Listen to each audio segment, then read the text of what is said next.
ओम नमो भगवते वासुदेवाय नमः। बोलो विष्णु भगवान की जय। नमस्कार दोस्तों, स्वागत है आप सभी का मेरे YouTube चैनल आर के भक्ति में। भक्तों, आज की वीडियो में हम आपको कार्तिक मास महात्म के दूसरे अध्याय और तीसरे अध्याय की कथा सुनाएंगे। कृपया उसे सभी भक्तजन श्रद्धा भाव और प्रसन्नचित्त मन से सुने। जो भक्त हमारे चैनल पर नए आए हैं, जिन्होंने अभी तक हमारे चैनल को सब्सक्राइब नहीं किया है, वो हमारे चैनल को सब्सक्राइब जरूर करें, वीडियो को लाइक करें और कमेंट में लक्ष्मी नारायण भगवान की जय अवश्य लिखेंगे। बोलो विष्णु भगवान की जय। आइए भक्तों, हम अपनी कथा को प्रारंभ करते हैं। सिमर चरण गुरुदेव के,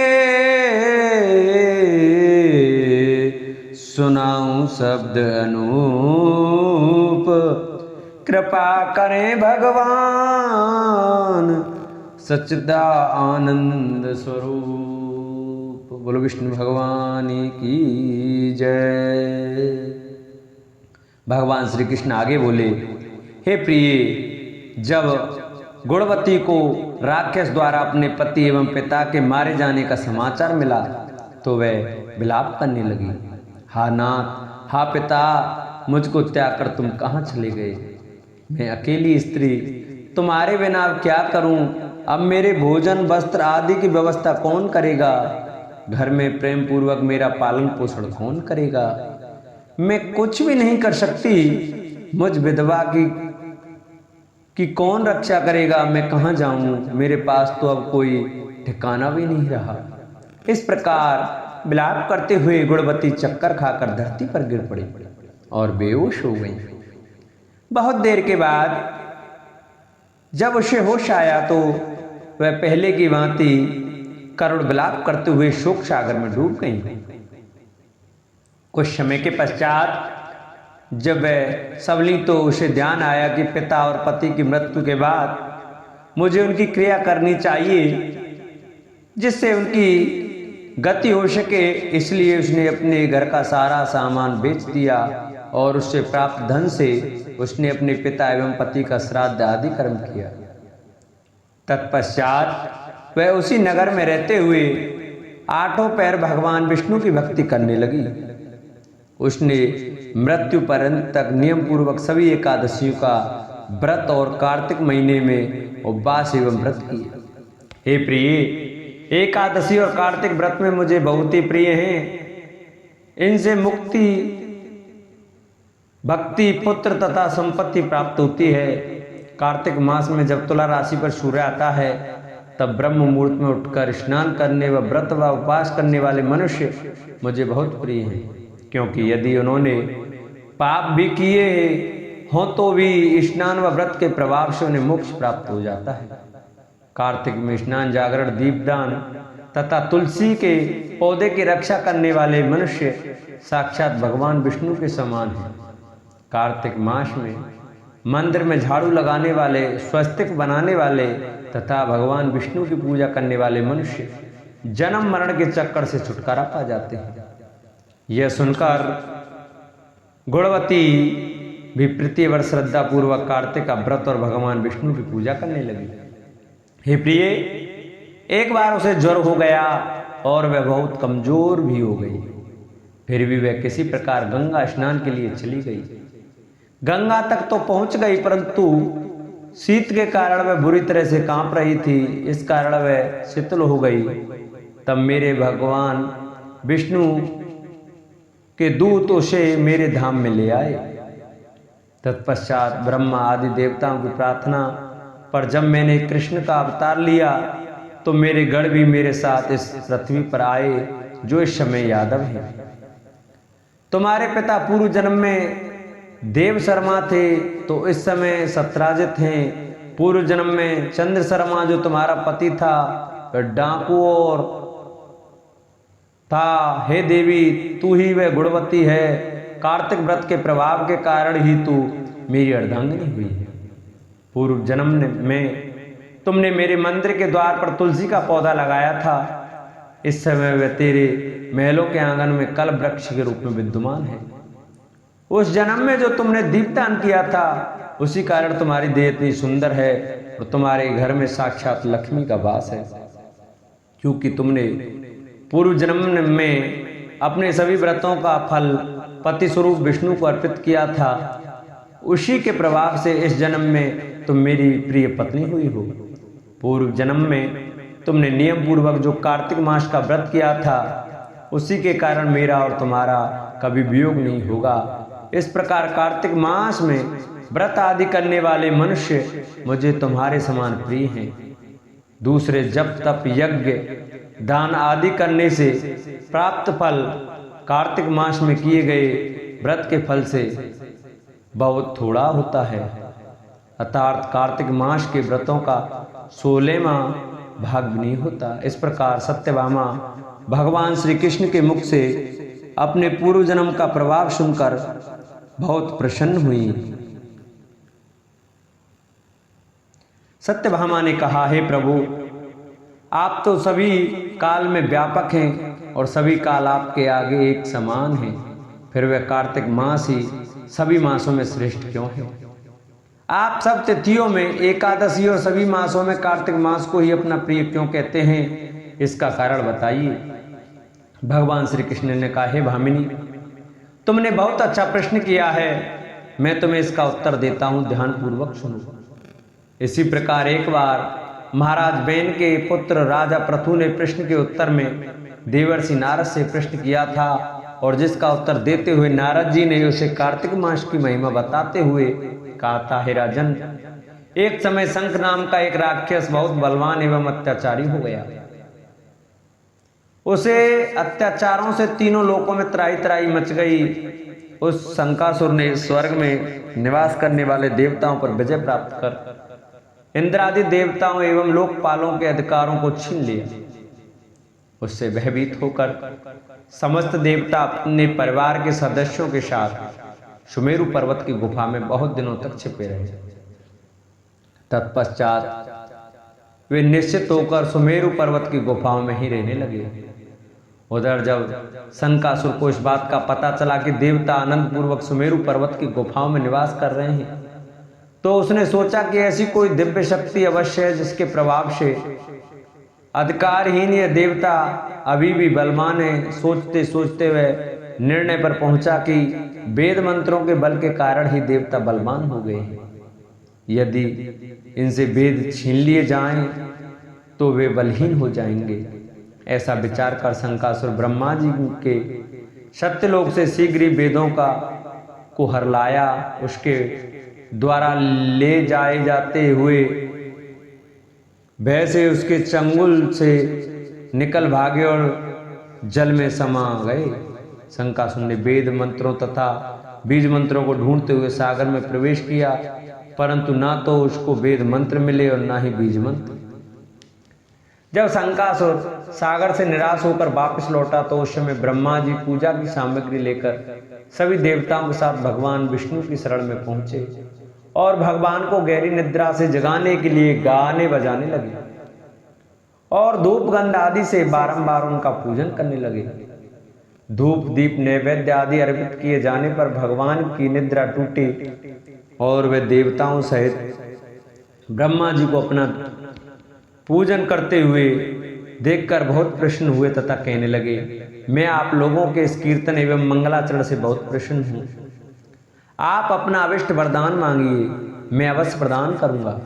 जो मनुष्य आश्विन शुक्ल की एकादशी से देवोत्थान एकादशी तक ब्रह्म मुहूर्त में उठकर मेरी पूजा करेंगे, उन्हें तुम्हारी ही भांति मेरे प्रसन्न होने के कारण सुख की प्राप्ति होगी। आप लोग जो पाद्यर्घ आचमन और जल आदि सामग्री मेरे लिए लाए हैं, वे अनंत गुणों वाली होकर आपका कल्याण करेगी। शंकासुर द्वारा हरे हारे गए संपूर्ण वेद जल में स्थित है। मैं सागर पुत्र शंकासुर का वध करके उन वेदों को अभी लाए देता हूँ। हाथ से बीज मंत्र और वेदों सहित में प्रतिवर्ष कार्तिक मास में जल में विश्राम किया करूंगा। अब मैं मत्स्य का रूप धारण करके जल में जाता हूँ। तुम सब देवता भी मुनीश्वरों सहित मेरे साथ जल में आओ। इस कार्तिक मास में जो श्रेष्ठ मनुष्य प्रातः काल स्नान करते हैं, वे सब यज्ञ के अवव्रत स्नान द्वारा भली भांति नहा लेते हैं। हे देवेंद्र, कार्तिक मास में व्रत करने वालों को सब प्रकार से धन पुत्र प्राप्त आदि देते रहना और उनकी सभी आपत्तियों से रक्षा करना। हे धनपति कुबेर, मेरी आज्ञा के अनुसार तुम उनके धन दान की वृद्धि करना, क्योंकि इस प्रकार का आचरण करने वाला मनुष्य मेरा रूप धारण करके जीवन मुक्त हो जाता है। जो मनुष्य जन्म से लेकर मृत्यु पर्यंत विधि पूर्वक इस उत्तम व्रत को करता है वह आप लोगों का भी पूजनीय है। कार्तिक शुक्ल पक्ष की एकादशी तिथि को तुम लोगों ने मुझे जगाया है, इसलिए यह तिथि मेरे लिए अत्यंत प्रीतदायिनी और माननीय है। हे देवताओं, ये दोनों व्रत नियम पूर्वक करने से मनुष्य मेरा सानिध्य प्राप्त कर लेते हैं। इन व्रतों को करने से जो फल मिलता है वह अन्य किसी व्रत से नहीं मिलता। अतः प्रत्येक मनुष्य को सुखी और निरोग रहने के लिए कार्तिक मास महात्म और एकादशी की कथा सुनते हुए उपयुक्त नियमों का पालन करना चाहिए। वैशंपायन जी कहते हैं, जन्मेजय, इस प्रकार उन दुर्जन भेड़ियों को बढ़ते हुए देख समस्त ब्रज के स्त्री पुरुष एकत्रित हो उस समय इस प्रकार मंत्रणा करने लगे, अब हमें इस स्थान पर रहने की कोई आवश्यकता नहीं है। हम लोग दूसरे किसी विशाल वन में चलें जो हमारे लिए कल्याणकारी, सुखपूर्वक रहने योग्य तथा गौओं के लिए भी सुखदायक हो। विलंब करने से क्या लाभ, हम आज ही अपने गोधनों के साथ यहाँ से चल दें। भेड़ियों से हमारे सारे ब्रज का भयंकर बदना हो जाए, इसके पहले ही हमें यहाँ से प्रस्थान कर देना चाहिए। इन भेड़ियों के सारे अंग धूमिल और लाल रंग के हैं, इनकी बड़ी बड़ी दाढ़ें हैं, ये नखों से बकोट लेते हैं, इनके मुख काले हैं और रात के समय भी भीषण गर्जना करते हैं। हमें इनसे बड़ा भय लगता है। घर घर की स्त्रियां करुण क्रंदन करती हुई यूँ कहती हैं कि हाय, इन भेड़ियों ने मेरे पुत्र को, मेरे भाई को, मेरे बछड़े को और मेरी गाय को मार डाला है। उनके रोने के शब्द से और गाय के रवाने से चिंतित हो एकत्रित हुए ब्रज के वृद्ध पुरुषों ने ब्रज को वहां से उठा देने का ही निश्चय किया। जब नारद जी ने वृंदावन में जाने के लिए उनके मत को जान लिया, तब ब्रज को नई जगह बसाने एवं गौओं के हित के लिए वृंदावन में निवास करने के निमित्त उन सबके दृढ़ निश्चय को समझ लिया। तब वे बृहस्पति के समान यह महत्वपूर्ण वचन बोले, यदि यह बात निश्चित हो गई है और हमें जाना ही होगा तो आज ही यात्रा कर देनी चाहिए। शीघ्र ही सारे ब्रज में यह आदेश दे दिया जाए कि तुम सब लोग शीघ्र ही यहाँ से प्रस्थान के लिए तैयार हो जाओ, देर न करो। फिर तो प्राकृतिक जनों द्वारा ब्रज में यह घोषणा करा दी गई कि ब्रजवासियों, शीघ्र ही गौं को तैयार कर लो, अपने बर्तन भाड़ों को छटकों पर लाद लो, बछड़ों के समूह को अभी हाँक दो, गाड़ियां जोतो और यहाँ से वृंदावन में रहने के लिए प्रस्थान करो। नंदगोप का कहा हुआ यह उत्तम वचन सुनकर सारे ब्रज के लोग जाने के लिए उत्सुक हो शीघ्र ही उठ खड़े हुए। इस प्रकार जब वे ब्रज वहां से उठने लगा, तब लोग गोपों का कोलाहल इस तरह सुनाई देने लगा, अरे चलो उठो, हम सब लोग चल रहे हैं, क्या सो रहे हो, जाओ छकड़ा जोतो। गाड़ियां और छकड़ों से युक्त यह ब्रज जब वहां से उठकर चला, उस समय ऐसा भयंकर कोलाहल हुआ, वानो वहां बैगों के दाड़ने की भारी आवाज हो रही हो अथवा समुद्र की गर्जना सुनाई देती हो। सिर पर माट और घड़े उठाए गोपियों की पंक्ति जब ब्रज से निकली, उस समय ऐसा जान पड़ा मानो आकाश से ताराओं की पात उतर आई हो। उनके नीले पीले और लाल वस्त्र स्तनों के अग्रभाग पर ऊंचे दिखाई देते थे। उन वस्त्रों से सुशोभित हो मार्ग पर चलती हुई गोपियों की पंक्ति इंद्रधनुष के समान शोभा पाती थी। कुछ गोप मोटी और पतली रस्सियों के बोझ लिए मार्ग में चल रहे थे, वे रस्सियां उनके अंगों पर लटक रही थी। उनसे उपलक्षित होने वाले वे गोप बरों से युक्त बट वृक्ष के समान प्रतीत होते थे। आगे बढ़ते हुए सौभाग्यशाली संकटों के समूह से उस ब्रज की शोभा हो रही थी मानो पवन की प्रेरणा से वेग पूर्वक चलते हुए असंख्य जलपूतों जहाजों से युक्त महासागर सुशोभित हो रहा हो।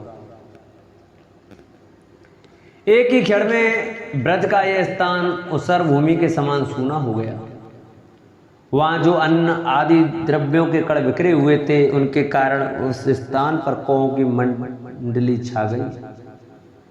तदंतर क्रम से कौओं की मंडली छाते देख क्रम से आगे बढ़ता हुआ वह ब्रज वृंदावन में जा पहुंचा और गौओं के हित के लिए बहुत दूर तक फैलकर बस गया। सीमा पर छकड़ों के बाड़ लगा दिए गए सारा ब्रज अर्धचंद्र की आकृति में स्थित हो गया। बीच के भूभाग की चौड़ाई 1 योजन और लंबाई 2 योजन की थी। बड़ी हुई कंटकी नील कांटे आदि तथा शाखाग्र भाग को ऊंचे रखकर गाड़े गए कांटेदार वृक्षों के द्वारा वह ब्रज चारों ओर से सुरक्षित था। कहीं दही दूध के माटों से मथानी डाली जा रही थी, कहीं मथानी में बंधी हुई रस्सी खींची जाती थी, कहीं इधर उधर गगरियां या माटों को जल से धोया जाता था, कहीं कील या खूंटे गाड़े जाते थे जिनमें मोटी पतली रस्सियां बंधी होती थी, कहीं बहुत से खंभे खड़े किए जा रहे थे, कहीं छकड़े घुमाए जाते थे, कहीं मंथन पात्र या माट में डाले गए थम के सिर पर रस्सियां बांधी जाती थी, कहीं घर छाने के लिए संचित चटाइयों तथा तिनकों के समूह बिखेरे पड़े थे, कहीं यत्र तत्र वृक्षों की शाखाओं पर पक्षियों के रहने योग्य स्थान बनाए जाते थे, कहीं गौओं के रहने योग्य स्थानों की शोध हो रही थी, कहीं ओखलियां रखी जाती थीं, उन्हें पूर्वाभिमुख करके धोया जा रहा था, कहीं आग जलाई जाती थी, कहीं छकड़ों पर से अपनी मौत से मरे हुए बछड़ों के चर्म से निर्मित बिछौना सहित पलंग उतारे जा रहे थे, कहीं गोपियां अपने सिर से जल का घड़ा उतारती हुई उस वन की शोभा दिखाती थी। कुछ गोपांगना सब और घूम घूम कर वृक्षों की डालियां खींच रही थी। क्या बूढ़े क्या जवान सभी गोपों के हाथ कार्य में अत्यंत व्यस्त थे। वे कुठारों से काट और वृक्षों को भी काट रहे थे। इन सब के कारण वन से गिरा हुआ यह ब्रज का स्थान अधिक शोभा पा रहा था। वृंदावन का रमणीय प्रदेश स्वादिष्ट फल मूल और जल से संपन्न था।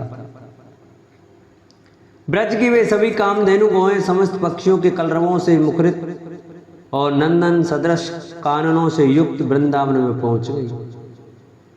वन में विचरने वाले गौओं के हितकारी श्री कृष्ण ने पहले ही अपने मन से कल्याण चिंतन पूर्वक उस वन को देखा था।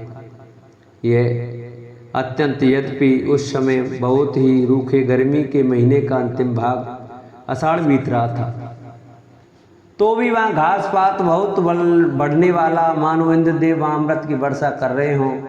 जहाँ भगवान मधुसूदन संपूर्ण विश्व के हित के लिए विराजमान थे, उस वृंदावन में ना तो बछड़े कभी शिथिल होते थे, न गौएं कष्ट पाती थी और न दूसरे ही लोगों को कभी दुख का अनुभव होता था। वे गौएं ये ब्रज तथा वे तरुण वीर बलराम जी सब के सब श्री कृष्ण द्वारा वे तो उस स्थान में बड़े आनंद से रहने लगे। बोलो हरिवंश महापुराण की जय। इस प्रकार श्री हरिवंश महापुराण के अंतर्गत विष्णु पर्व में श्री वृंदावन प्रवेशक विषयक 3रा अध्याय पूरा हुआ। बोलो हरिवंश महापुराण की जय। जिन भक्तों को माता बहनों को हमारी हरिवंश महापुराण की कथा अच्छी लगी हो, हमारी वीडियो अच्छी लगी हो तो उसको शेयर करें, हमारे चैनल को सब्सक्राइब करें। जिन्होंने हमारी वीडियो को लाइक नहीं किया वो हमारी वीडियो को लाइक कर, चैनल को सब्सक्राइब कर, वीडियो को लाइक कर और कमेंट में हरिवंश महापुराण की जय, बालकृष्ण लाल की जय अवश्य लिखें। बोलो हरिवंश महापुराण की जय।